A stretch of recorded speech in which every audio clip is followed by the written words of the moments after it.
Ciudad de México y egresado de la UNAM, donde hizo la licenciatura y maestría en física, Óscar Adolfo Sánchez Valenzuela obtuvo el grado de doctor en matemáticas por la Universidad de Harvard en 1986. El tema central de su tesis se enmarca en el estudio de las estructuras supergeométricas, línea de investigación que introdujo a México a su regreso del doctorado y motivo por el cual se ganó el apodo de Super Adolfo, y mote que lo describe a la perfección. Sus áreas de especialidad son la física matemática, la geometría diferencial, grupos de Lie, supersimetría, entre otros. Cuenta con la distinción 3 del SNI desde el 2002 y es miembro de la Academia Mexicana de Ciencias. Quien ha tenido la oportunidad de escucharlo o la fortuna de tomar clases con él, sabe que lo caracteriza la gran capacidad que tiene para transmitir sus ideas y conocimientos de manera clara y de hacer que todo encaje de manera natural. Esto lo ha llevado a convertirse en uno de los profes favoritos de las instituciones y talleres de ciencia en los que imparte clases. Adolfo ha participado en numerosos proyectos para impulsar la ciencia en México, siempre movido por la gran actitud solidaria que tiene hacia la comunidad matemática, científica en general. Esto lo llevó a ocupar importantes cargos administrativos, como por ejemplo, director de la Facultad de Matemáticas de la Universidad de Guanajuato, director general del CIMAD y actualmente dirige la Unidad Mérida del CIMAD. Pues es un placer cederle la palabra a Adolfo.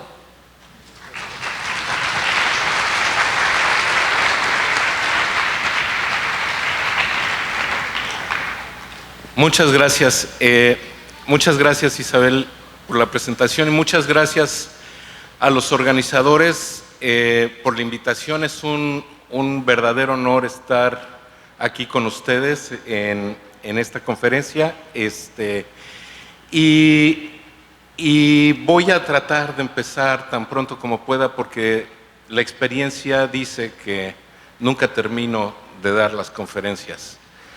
Entonces, le puse un título diferente a la charla que está en el anuncio, le puse La simetría es la neta, y luego del abstract que estaba en el programa, pues vamos a ver poquito realmente, vamos a ver hasta dónde llegamos. Quiero compartir con ustedes esta idea del concepto de simetría. El concepto de simetría es esto de no poder distinguir entre un estado final y un estado inicial después de hacer algo. Ustedes hacen algo, aplican una transformación y dicen que algo tiene simetría si no pudieron distinguir el estado inicial del estado final. Para ilustrarlo, les voy a poner un ejemplo. Ahí tienen un triángulo equilátero, ¿no? Y desde el centro, ahí puse una copia del triángulo equilátero, y desde el centro del triángulo equilátero rotan 120 grados, ¿ok? Ahí está el triángulo rotado. Ahí está. Entonces, ¿cómo distinguir el estado final del estado inicial? Pues miren, una manera de hacerlo es ponerle etiquetas a los vértices del triángulo, copiar el triángulo etiquetado y decir, a ver, vamos a ver qué pasa, ¿no? Rotan 120 grados y entonces ahora sí, ya me di cuenta, ¿verdad? Que las etiquetas me dicen algo, las etiquetas nos permiten distinguir. El propósito de ponerle etiquetas a esto es llevar un registro inteligente, inteligible de las transformaciones para después ver cómo se componen unas transformaciones con otras, cómo se comportan y extraer de ahí una operación, y eso nos va a llevar al concepto de grupo. Entonces voy a terminar el ejemplito del triángulo equilátero solo por ponerles dibujitos amables. Ahí está la transformación de no rotar el triángulo. ¿Están de acuerdo que no hacer nada es como hacer algo, no? ¿Y qué hiciste cuando se fue la luz? No hice nada. ¿Ok? No, aplicar la transformación de rotar 120 grados cambiaría los vértices de esa manera. Y vean que les estoy poniendo como una letra minúscula que sintetice el cambio de los vértices, ¿no? La transformación realmente que estoy haciendo. El vértice A se va al vértice B, el B al C, el C al A, y esa es la rotación de 120 grados. Pero también pueden rotar 240 grados y el estado final es igual de indistinguible. Si quitan las etiquetas y borran todo, siguen siendo indistinguibles. Ahí está esto de rotar 240 grados, ahí tenía rotar 120 grados, y si rotan 120 grados dos veces, pues intuyen más o menos que van a obtener el mismo resultado que rotar 240 grados. Si rotan tres veces, si hacen tres veces la transformación de rotar 120 grados, pues intuyen que van a regresar a donde empezaron, y que regresar a donde empezaron es como no hacer nada, no cambian los vértices A, B y C. Entonces, y empiezan a tener este tipo de relaciones. A cuadrada es igual a B, A cúbica es E es no hacer nada, y los pueden acomodar en una tablita que es lo que dice cómo se compone. Si no hacen nada y rotan 120 grados, pues es como rotar 120 grados. Lo mismo de la otra forma, rotar 120 grados y rotar 120 grados es rotar 240 grados. Entonces usan esas relaciones y los acomodan en la tablita.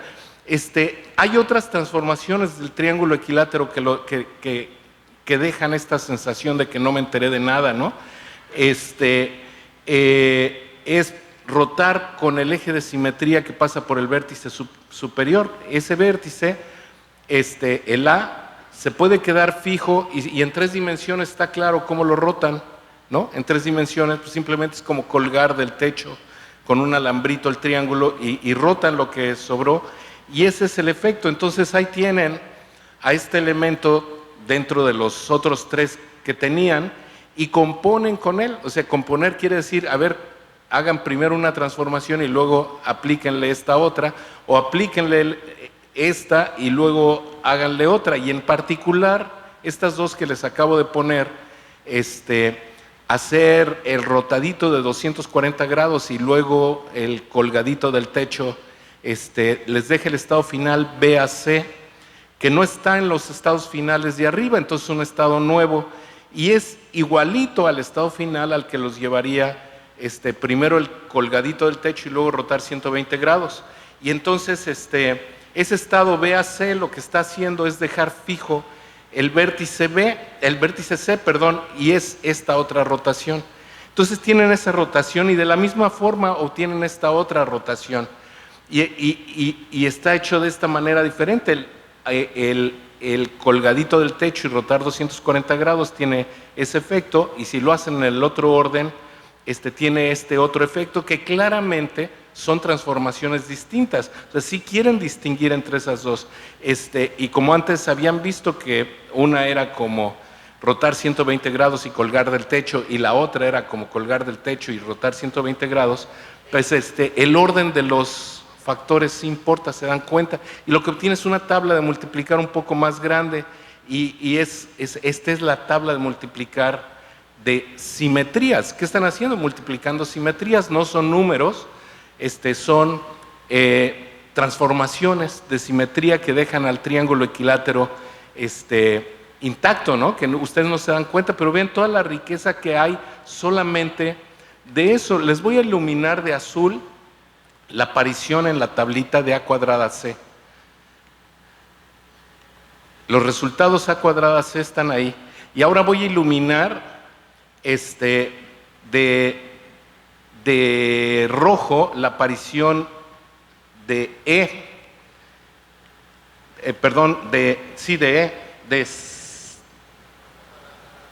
de A cuadrada, de A cuadrada. Y vean que es simpaticísimo, a ver si ven el apuntador. Estos tres en diagonal parece que los empujaron nada más para el otro lado, y estos dos así que están así, los azules, parece que los empujaron para el otro lado. Y ahora piensen que a la mitad de la tablita hay un espejo, y en ese espejo reflejen el azul, y vamos a iluminar de azul clarito la aparición de la E, y entonces en ese espejo lo reflejan y vean que sí, que es el reflejo, y en el mismo espejo reflejan el rojo y obtienen el rosa, que era donde estaba la C, y ahora pues iluminan de amarillo el AC y de verde lo que falta, y ahí tienen una tablita, pues, si no hubieran sabido de dónde salió este animalito, pues simplemente se aprende la tabla de multiplicar, así como se aprendieron la tabla del 6 en la primaria, pues yo les puedo dejar, les presento esta tabla de multiplicar. Está más padre porque todos los resultados de la multiplicación aparecen, ¿no?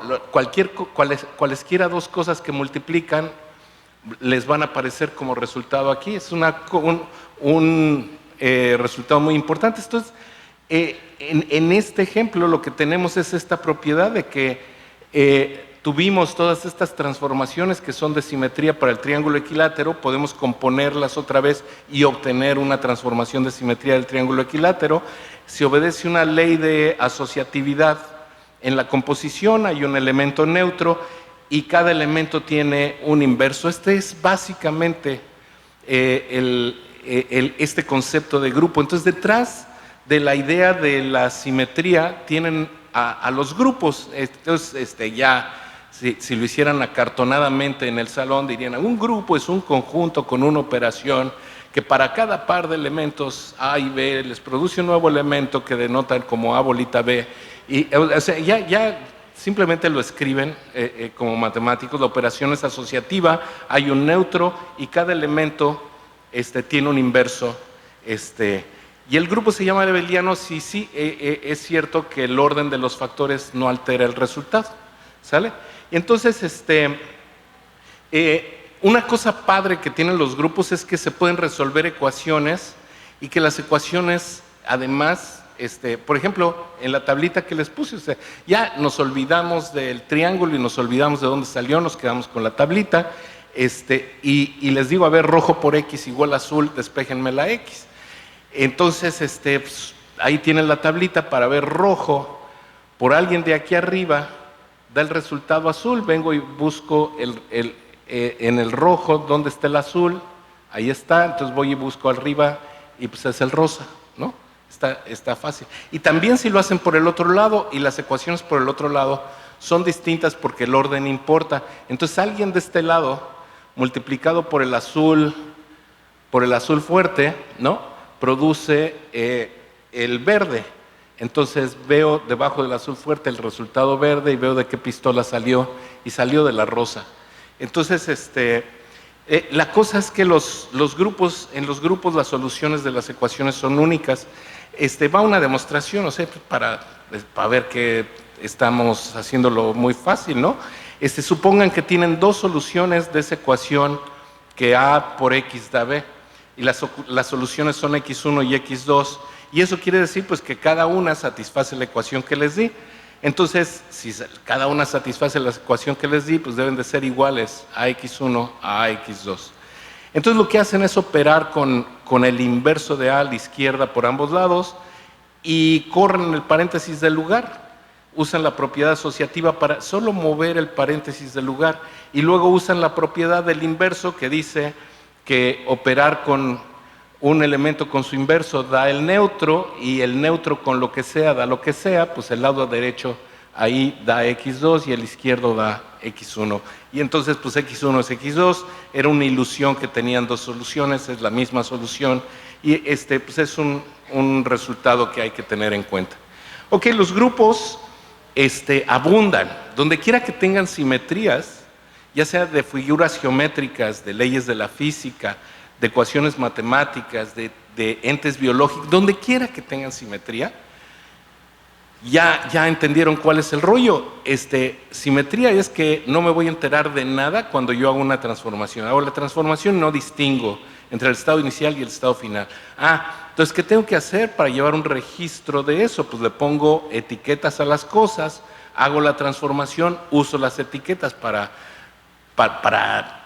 inteligirle al asunto, ¿no? Saber cómo fue, y hago mi tabla de componer simetrías de lo que esté hablando, de figuras geométricas, de leyes de la física, de ecuaciones matemáticas, de entes biológicos, y eso nos mete pues a los grupos, ¿no? Al tema del álgebra, pero nos mete también, o sea, y hace una interconexión, una relación con la geometría muy cercana, nos mete al análisis, porque va a ver que, pues, no, va a ver, nos gustaría, ¿verdad?, que esto en algún momento pudiera funcionar como en el cálculo diferencial que nos enseñaron, el cálculo integral, y nos gustaría resolver ecuaciones diferenciales. Nos mete a un universo maravilloso, o sea, una puerta de entrada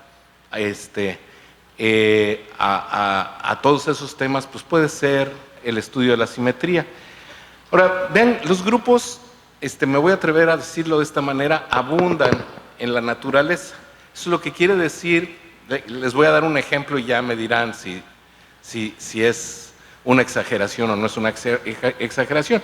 Pero agarren su conjunto favorito X y fíjense en el conjunto de todas las funciones biyectivas que van de X a X. Se fijan en el conjunto de todas las funciones biyectivas. La operación en ese conjunto es la composición de funciones. Como son biyectivas, tienen inversa, ¿no? Y la composición de funciones es asociativa. Y la función identidad es una del montón de biyectivas que tienen ahí. Entonces eso es un grupo. Pero entonces quiere decir, el día que se agarren su conjunto favorito, el que quieran, se fijan simplemente en el conjunto de todas las funciones biyectivas de ese conjunto, ahí tienen su grupo. Pues ahí va un ejemplo súper pedestre que van a reconocer. Mi conjunto favorito tiene 3 elementos, A, B y C. Y me fijo, pues por ejemplo, esas 4 funciones biyectivas, que van a ver por qué son biyectivas. Una función que le llamo E, una función que le llamo A, otra que le llamo B, otra que le llamo C. Y la E es esta función biyectiva del conjunto X en X. No hace nada, es la función identidad. Luego, la función A, pues es esta que manda A en B, B en C, C en A. Ya vieron lo tendencioso y lo mala onda del ejemplo, ¿no? Esto, pues si me lo acabas de decir, ¿para qué lo repites? No, pues nomás, buena onda.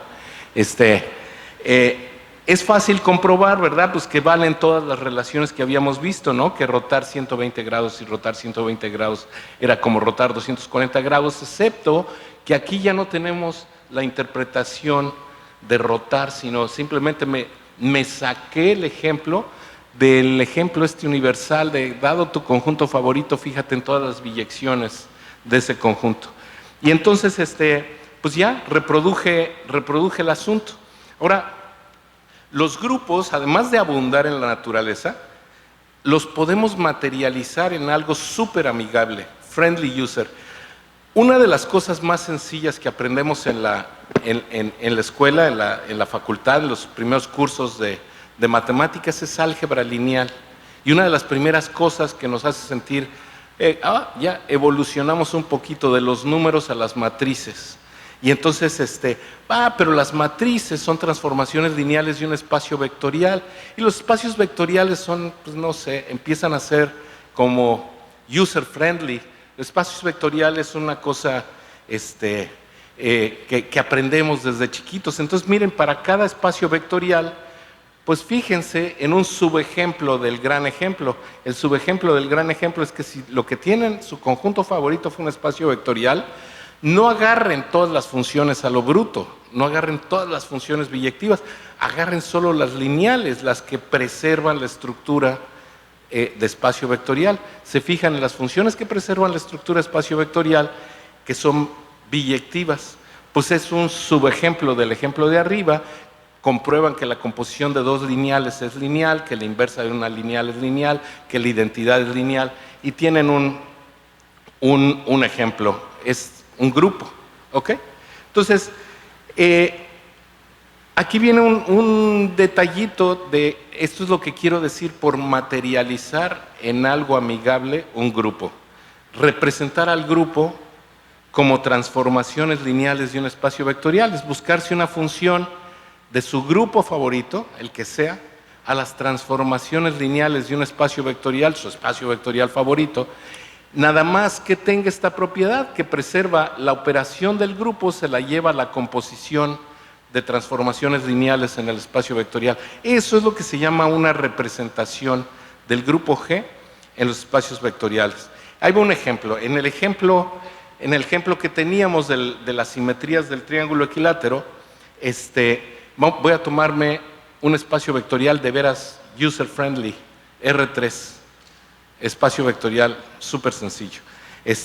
Y quiero una función que vaya del grupo G a las transformaciones lineales de R3. Las transformaciones lineales de R3 las identificamos con las matrices de 3×3 que son invertibles, ¿no? Las matrices de 3×3 que tienen determinante distinto de 0. Esas son las transformaciones lineales de R3. En R3, o por lo menos con eso las identificamos. Entonces, pues vamos a pensar en una función que agarra elementos del grupo y los transforma en matrices. Entonces, ¿qué tal si mandamos la a este elemento, a esta matriz? Es fácil ver que es invertible. Y la C, la transformación C del triángulo equilátero la mandamos en la transformación lineal cuya matriz es esta, que tiene... seguro les recuerda, las entradas de la matriz seguro les recuerda, ¿verdad? Qué curioso, ¿no? Bueno, qué curioso. Si elevan al cuadrado la C, ¿no? Si esta matriz la elevan al cuadrado, obtienen la matriz identidad. Esta, si la multiplican 3 veces, obtienen la identidad, y se valen estas relaciones que les habíamos hecho notar, que A por C era diferente de C por A, y que A cuadrada C era diferente de C por A cuadrada, pero que de la otra forma sí dan.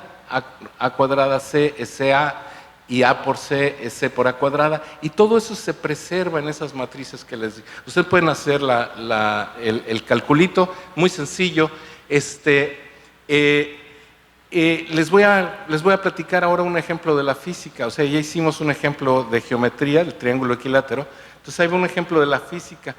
El ejemplo es un poco arcaico, es de los años 30, pero es súper didáctico. Ustedes ya me dirán si valía la pena platicar de un ejemplo tan viejo y que no es de tanta actualidad, pero fíjense, es un hecho que en las interacciones nucleares, ¿ok? En las interacciones nucleares no van a poder distinguir entre un protón y un neutrón. No van a poder. ¿Qué distingue a un protón de un neutrón? O sea, si les paso el micrófono ¿no? O hacemos la encuesta en internet y contestan, muy probablemente, aplastantemente va a ser la carga eléctrica, maestro. O sea, el protón tiene carga eléctrica y el neutrón es neutro. Pues, pero ¿por qué eso no importa? ¿Por qué eso no importa en las interacciones nucleares? Miren, los diámetros de los núcleos atómicos, piensen en un núcleo atómico, su núcleo favorito, aquí está. El diámetro, por ejemplo, del hidrógeno, el diámetro del núcleo de hidrógeno, podrían casi decir bueno, no voy a decir nada. No me voy a salir del guión, prometí no salirme del guión. Es del orden de 10 a la menos 15 metros, centímetros, milímetros, nanómetros, go on, o sea, 10 a la menos 15 metros. El del uranio es como 10 veces más, nada más grande, ¿ok? Y debe de ser como del orden de unas 50,000 veces más chiquito que todo el átomo. O sea, es de veras otro rollo. Y ustedes saben, la fuerza eléctrica entre dos partículas cargadas, esto lo aprendemos en la secundaria, es proporcional al producto de las cargas e inversamente proporcional al cuadrado de la distancia que los separa. Pues la fuerza de repulsión entre dos protones dentro del núcleo debe de ir como 1 entre R cuadrada. O sea, debe de ser como del orden de 1 entre 10 a la menos 14 y al cuadrado, que es como 10 a la 28, más o menos. ¿Ok? Si eso no les parece grande, no sé con qué los puedo apantallar. Esto es apantallante. Es muy grande. Es tan grande que a la fuerza nuclear le empezaron a llamar la fuerza fuerte, porque debe ser algo mucho, mucho, muy fuerte para que no se sienta la repulsión entre los protones, para que no salgan disparados los protones del núcleo y todos estén encerraditos en su cascarita, ¿no? Por ejemplo, piensen en los núcleos de helio, son súper estables y tienen 2 protones y 2 neutrones. Y los núcleos de helio, que son partículas cargadas positivamente, partículas alfa, duran un montonal de tiempo así, ¿sale? No se desbaratan, no se desintegran los núcleos. Heisenberg dijo, pues debe de haber una simetría entre el neutrón y el protón, ¿no? O sea, debe de haber una forma de no distinguir en la teoría el protón del neutrón que me deje escribir esa propiedad. Fíjense que esto de la simetría entre el neutrón y el protón, con todo y que les dije, el ejemplo que me voy a traer es bien arcaico. Hay investigación de actualidad, ustedes pueden ver en esa página de internet cosas que están hechas el año pasado, ¿ok? Entonces, es arcaico, pero no es tan malo. Y luego, unos poquitos años después, Wigner, que sabía teoría de grupos, que sabía, no solo era un gran físico, sabía teoría de grupos, explicó la simetría diciendo, hay una ley de conservación, al ratito vamos a venir a esto de las leyes de conservación y las simetrías, pero Wigner lo explicó. Solo como dato curioso, no sé si, seguro es un hecho que está en el folclore nacional, pero Wigner le dirigió su tesis doctoral a nuestro gran profe Marcos Moczynski, ¿sí? Y Moczynski invitó varias veces a Wigner a la ciudad universitaria y yo tuve la fortuna de conocer a Wigner en una de esas. Ok, les decía, la idea entre no distinguir el protón y el neutrón, pues vamos a pensar que tenemos el espacio-tiempo, ¿no? Tenemos el espacio-tiempo y ahí están los puntos del espacio-tiempo. En diferentes puntos del espacio-tiempo le montan un plano complejo de 2 dimensiones, un C2, un espacio vectorial complejo de 2 dimensiones. Y en cada punto tienen un espacio vectorial de 2 dimensiones complejo, y en ese espacio, pues un vector es el protón y otro vector es el neutrón. ¿Ok? Entonces, esta es la idealización. Tienen el espacio-tiempo, ¿no? Tienen C2, y pues lo que están pensando es en M cruz C2, ¿verdad? No tiene chiste. El chiste es pensar que el neutrón es una función que va del espacio-tiempo a C2 y que el neutrón es una función así, que el neutrón es una función igual, ¿no? Entonces, si son funciones, pues los pueden ver como sus gráficas, y ahí están sus gráficas, ¿sale? Estoy haciéndolo súper simplificado, pero esta es la idea, esa es la idea. Entonces, ¿cómo transformamos un neutrón en un protón o viceversa? Pues con rotaciones de C2, o sea, fíjense que lo que les estoy poniendo en cada espacio, en cada punto del espacio-tiempo, es un espacio vectorial complejo. Entonces, vamos a pensar que en ese espacio vectorial complejo tengo un producto hermitiano. En cada espacio vectorial tengo uno por cada punto, pero en cada uno tengo un producto hermitiano, y me fijo, ¿no?, en que rotación va a querer decir preservar el producto hermitiano. Preservo el producto hermitiano. Entonces, pues con una transformación de esas que va de C2 a C2, podría transformar lo que es protón en lo que es neutrón. Y entonces, pues ahí está, ese grupo tiene nombre, se llama SU2, el grupo de matrices unitarias de 2×2, y en particular voy a pedir que tengan determinante 1, entonces un poquito más, es un poquito más que esto, son las que además que eso tienen determinante 1. Entonces ahí está el dibujo. En cada punto del espacio-tiempo, pues pueden transformar, pueden encontrar un elemento del grupo, una rotación que los lleve del protón al neutrón, que los lleve de un vector al otro, ¿sale? ¿Cómo saben que siempre van a poder encontrar una flecha que los lleva del protón al neutrón ahí en ese espacio vectorial de C2? No, es que esa es una propiedad el espacio vectorial C2. Tiene esta propiedad muy bonita para el grupo SU2, que por lo menos la dirección, o sea, hasta el determinante, no hasta un factor de escala, pero por lo menos la dirección sí le pega a la dirección que se les pegue la gana. Es porque es un espacio de representación de los que se llaman irreducibles, que no importa lo que sean, pero para distinguir entre qué es un protón y qué es un neutrón, pues lo que hay que hacer, ¿verdad? Si ustedes de veras, no, yo estoy empeñado en que me digas cuál es cuál, pues lo que tienen que hacer es romper el núcleo y lo sacan de ahí, y entonces ya fuera del núcleo sí me dicen, este es el protón y este es el neutrón. Tan es así que si dejan el neutrón solito unos 8 minutos, se les va a desbaratar en un protón, en un electrón y un neutroncito. Le dicen neutrino en italiano, el físico que lo descubrió fue un italiano, es un neutroncito. Se desbarata en 8 minutos, en cambio el protón parece que está con nosotros desde el Big Bang, ¿no? Parece. Entonces, lo que hay que hacer para así decidir qué es protón y qué es neutrón es romper esa simetría. O sea, me tienen que romper la cáscara del núcleo y sacarlos, y entonces sí me dicen. Pero entonces ya no están en la interacción nuclear, ¿sí? Ya es otra cosa. Ok, voy a recapitular. La noción de simetría está ligada a la cualidad de no distinguir entre el antes y el después de aplicar una transformación.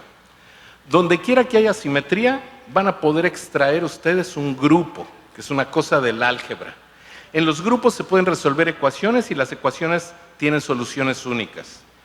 Los grupos abundan, pues espero que eso haya quedado claro, los grupos abundan y los grupos se pueden materializar en algo que es súper amigable a través de sus representaciones. Y en la física cuántica las representaciones necesitan ser unitarias, necesitan preservar un producto hermitiano. ¿Ok? Digamos que si no me hubiera dado tiempo, acabamos aquí la charla y ya acabamos. Voy a hacer un paréntesis. Fíjense que brinqué de los triángulos equiláteros y los grupos y luego les traje los protones. Y hay un artículo muy bonito que les recomiendo mucho de Vladimir Arnold, que se llama On Teaching Mathematics, que tiene opiniones muy fuertes respecto a nuestra nueva manera de enseñar matemáticas, desprovista o de geometría o desprovista de física.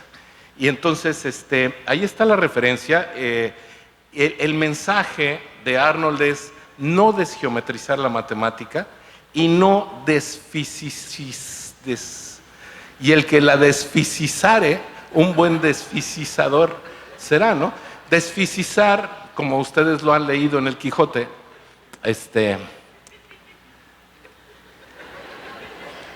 un tema original de la charla, ¿no? Originalmente, ¿verdad? Se vieron, les dije, un paseo por la supersimetría. La idea es no distinguir, ¿verdad? Supersimetría, debe tener que ver con simetría. ¿Qué es lo que no distingue? No distingue entre partículas de espines diferentes. En la física cuántica hay dos tipos de partículas. Hay las que se llaman fermiones y las que se llaman bosones. Los fermiones son partículas que tienen spin semientero como por ejemplo los electrones, los protones, los neutrones, y los bosones son partículas con spin entero, por ejemplo, como los fotones, spin 1. ¿Qué es eso del spin?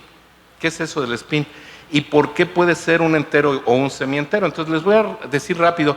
Wigner, este señor, el mismo de hace rato, el profe de Mochinsky, salió un día con esta afirmación que las partículas elementales, es padrísimo, las partículas elementales se corresponden con las representaciones unitarias irreducibles del grupo de simetrías de la naturaleza. O O sea, todo su problema pues, es encontrar el grupo de simetrías de la naturaleza y luego las representaciones unitarias irreducibles de ese grupo. Entonces, o sea, es un programa un poco jalado de los pelos, pero ¿qué cosa es el grupo de simetrías de la naturaleza? Entonces, una versión más o menos sencilla, fíjense, la física funciona formulando principios de equivalencia o principios de simetría, y les llama así, es un principio de simetría, un principio de equivalencia del siguiente tipo. Las leyes de la física no cambian si cuando se observan como, no sé, como un observador X y cuando se les transforma con alguna transformación G que pertenece a un grupo, no distinguen ustedes si hay un cambio en las leyes de la física o no. Las leyes de la física no cambian, permanecen, ¿verdad? No distinguen entre el antes y después de aplicar la transformación. Y una suposición que han seguido los físicos, el grupo G es un grupo de Lie y casi siempre es con lo que empiezan. O agarran un grupo discreto, como el que agarré del grupo de simetrías del triángulo equilátero, o un grupo de Lie, que es como el otro extremo, es un grupo donde además pueden derivar, pueden integrar, pueden escribir ecuaciones diferenciales. Y la primera aproximación al grupo, fíjense, es una cosa bien sencilla. Les dije, los grupos se pueden representar en cosas amigables como las matrices. Pues, ¿qué tal matrices de 2 por 2 con entradas complejas y determinante 1? Es como el primer candidato a grupo de simetrías de la naturaleza, y la cosa es identificar el espacio-tiempo de Minkowski. El espacio-tiempo son espacio y tiempo, las coordenadas X, Y, Z y T. Lo identifican con matrices de este tipo, por comodidad, de verdad es un recurso cómodo, útil, algebraicamente sencillo. Ahorita van a ver por qué. Pues esas matrices, y son la transpuesta conjugada a la matriz, pues es menos ella misma, por culpa de esta I que está ahí, ¿verdad? Estas matrices son lo que se llama antihermitianas, transponen y conjugan y obtienen menos la matriz. Pero si le calculan el determinante a la matriz, acuérdense del I, el I que está allá afuera, va a salir un I cuadrada, que es menos 1, entonces el determinante de lo que está dentro lo multiplican por menos 1, y el determinante de lo que está dentro no podría calcularse más fácil, ¿no? Diferencia de A más B, A menos B, pues A cuadrada menos B cuadrada, y luego un número por su complejo conjugada con signo menos, pues el módulo al cuadrado. Entonces no podría ser más fácil. Consideren el grupo S y las transformaciones que hacen esto. Se comen una matriz de estas de esa manera con matrices de estas. Y calculan A, X, A transpuesta conjugada. Y es fácil ver que si transponen y conjugan, obtienen menos la matriz esa. Entonces, una de estas.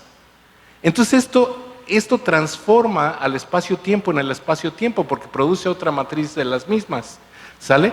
Y preserva el determinante. ¿A poco no? Calculen el determinante del lado izquierdo, les sale el determinante de A por el determinante de X por el determinante de A complejo conjugado. Pero el determinante de A por el determinante de A complejo conjugado es el módulo del determinante de A, pero eso es 1. Entonces ya estuvo. Hay una proposición de Wigner, mismo Wigner, y de George Mackey, un profesor emérito de Harvard, ya falleció no hace mucho, que las representaciones unitarias irreducibles del grupo SL2 se pueden parametrizar con un número real no negativo, que van a interpretar como la masa, y con un número entero o semientero, que es con lo que identifican el spin. ¿Ok? Entonces, ¿qué es la masa y el spin de las partículas? De acuerdo a Wigner, en esta visión de que deben de ser las representaciones unitarias irreducibles del grupo, pues son estos dos parámetros que a la hora de escribir, si ustedes quieren escribir todas las representaciones unitarias irreducibles del grupo, las van a tener que etiquetar con al menos estos dos numeritos, un número real no negativo y un entero semientero. Y entonces los fermiones son estas partículas con spin semientero, ¿no? Como los electrones, los protones, los neutrones. Y a esos les gusta satisfacer el principio de exclusión de Pauli. No pueden encontrarse dos en el mismo estado porque hacen chiraspelas. No pueden tener dos en el mismo estado, entonces tienen que, en algo tienen que diferir. En cambio, los bosones, los que tienen spin entero, a esos les encanta. Por ejemplo, el láser, ¿no? El láser es un ejemplo de algo que está muy concentrado, un montón de fotones en el mismo estado cuántico, ¿sale? A esos les gusta, sí, aglutinarse en la misma cosa. ¿De dónde viene el número N2? Pues N sobre 2, pues de las representaciones unitarias irreducibles de SL2C de dimensión finita. Y es solamente la dimensión, ven, es una bobada. La dimensión pues será o 0, o 1, o 2, o 3, de hecho 1, 2 o 3. Y la definición, la convención que hacen los físicos es etiquetar la dimensión con el numerito que llaman spin, de esa manera.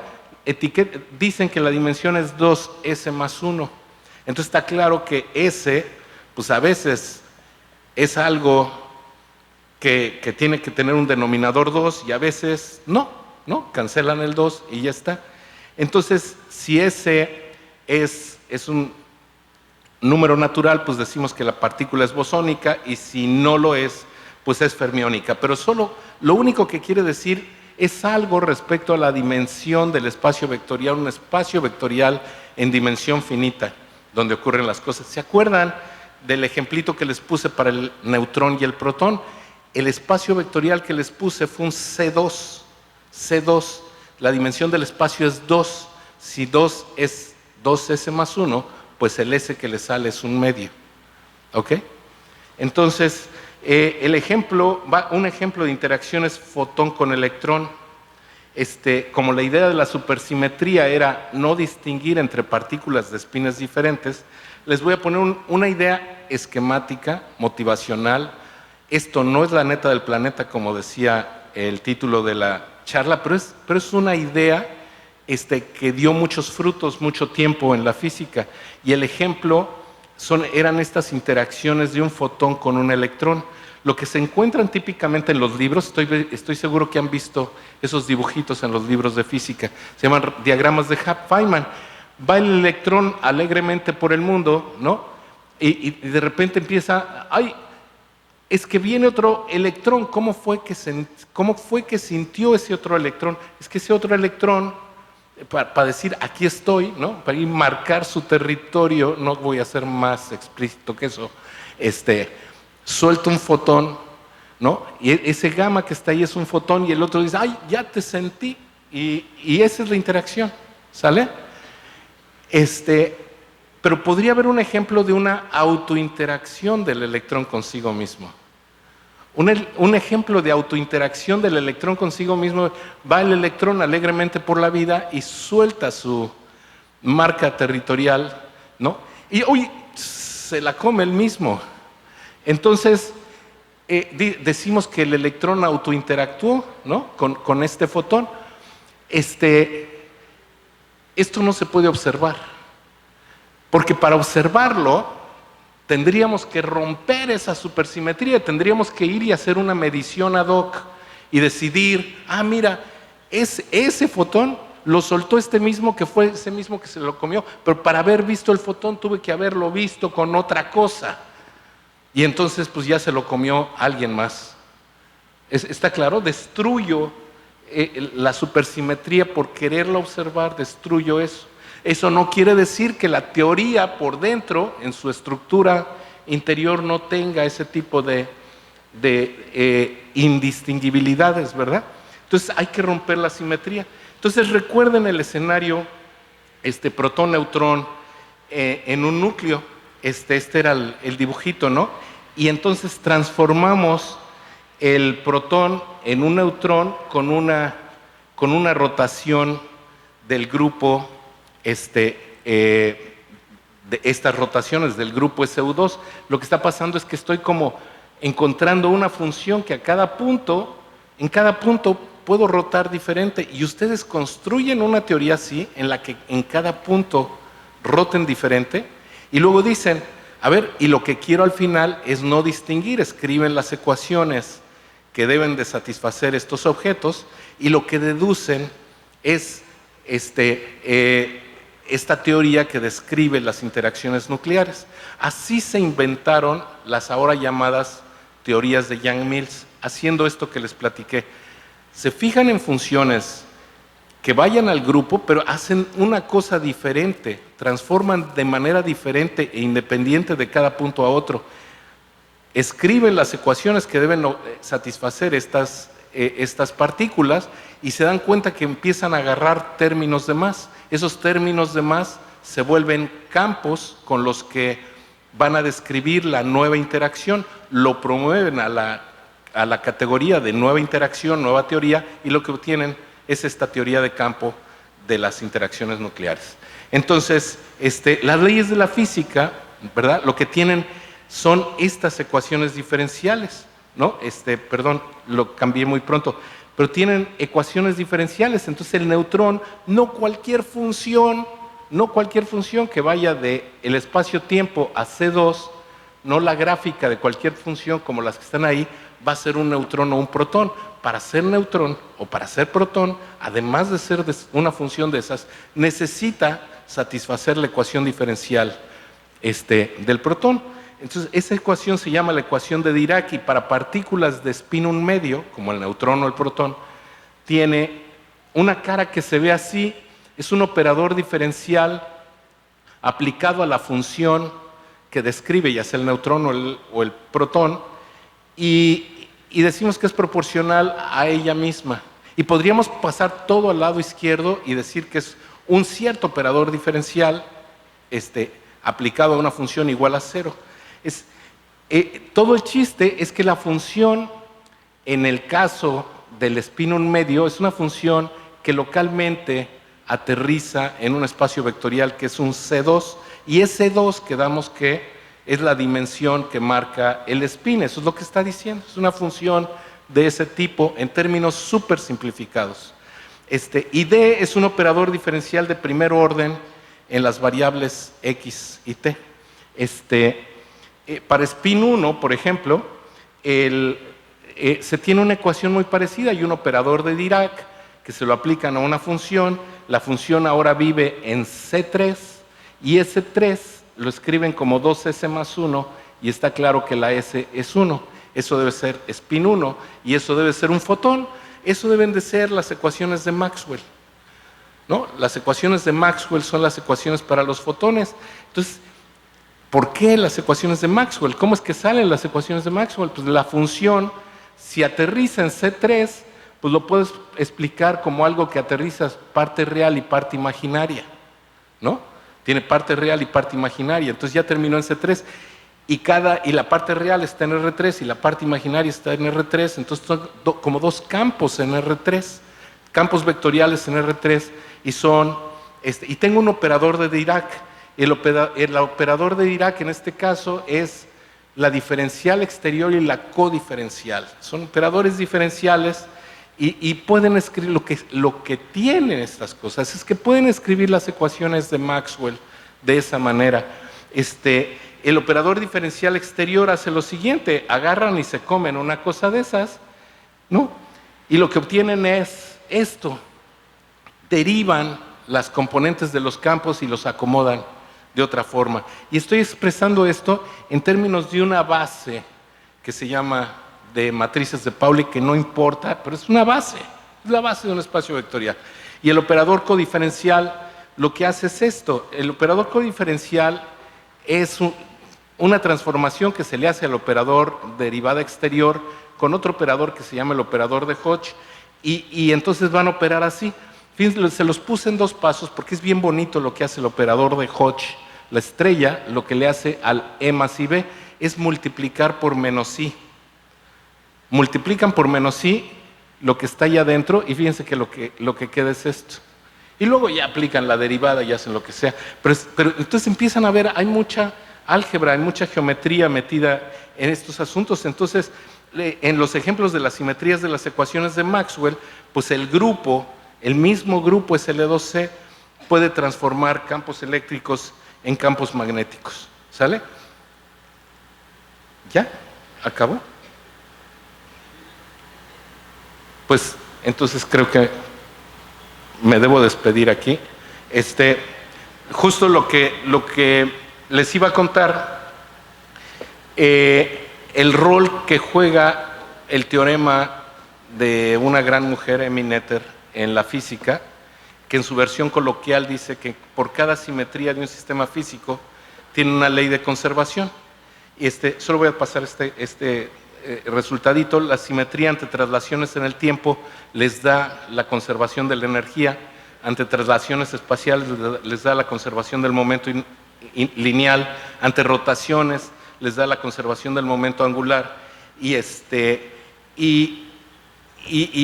aquí vamos a empezar a despegar a otro planeta que es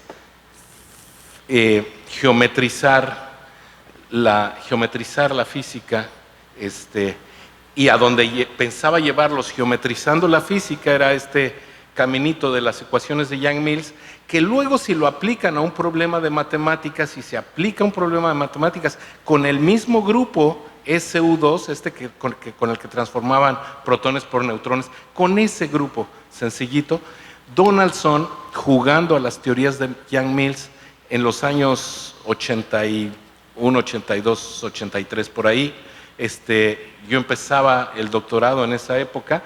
Donaldson demostró este importante teorema, encontró cómo clasificar las estructuras diferenciables en las variedades reales de dimensión 4, un problemita que andaba faltando por demostrar. Y se demuestra así, con esta interacción entre la física y la matemática.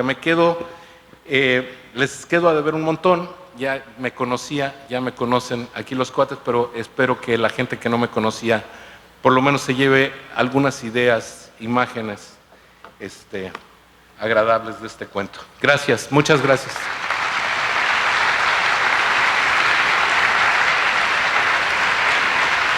Pues tenemos tiempo para 2 preguntitas rápidas.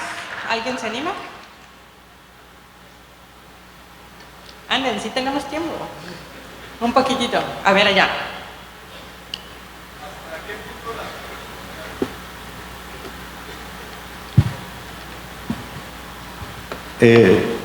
Una pregunta sobre la supersimetría es, ¿hasta qué punto es algo conjetural o algo comprobado? ¿Qué cosa? La supersimetría en física. Es una muy buena conjetura. O sea, es una conjetura que te sale del corazón después de que has visto cómo ha evolucionado el entendimiento, nuestro entendimiento de las interacciones fundamentales. O sea, la teoría más picuda que tenemos en este momento es la del modelo estándar de las interacciones eléctricas débiles y fuertes. La unificación de las fuerzas responde a este modelo estándar, y en el modelo estándar tenemos esta estructura de teorías de Yang-Mills, y las teorías de Yang-Mills responden a esta idea de no distinguir en fenómenos que sabes tú que teóricamente pueden ocurrir, pero no los observas, porque si los observaras destruirías ese rollo. Entonces, ahora tu problema es cómo destruyes eso para observarlo. Entonces, ir y destruirlo es un reto. Hay un libro buenísimo que recomiendo mucho, acaba de salir no hace mucho, es de una física que ha trabajado en el Large Hadron Collider, ¿no? en el colisionador de partículas elementales con el que observaron la partícula de Higgs, que expresa un poco su desesperación. Esto que dices, esto es ¿qué tan razonable es la conjetura? Y Y es una persona que lleva 15 años al menos en el negocio de la física teórica, experimental, observacional ahí, y que se han gastado un montón de dinero con ganas de ver manifestaciones experimentales de la supersimetría, y como no se observan, ella ya se desesperó y dicen, we are lost in math. El libro se llama así, Lost in Math. Búsquenlo, está padrísimo porque habla de alguien que ya está desesperado, y esto viene de la matemática, pero no está tan jalado de los pelos. Lean el artículo de Arnold, vayan y contrasten con lo que dice Arnold, no está tan jalado de los pelos.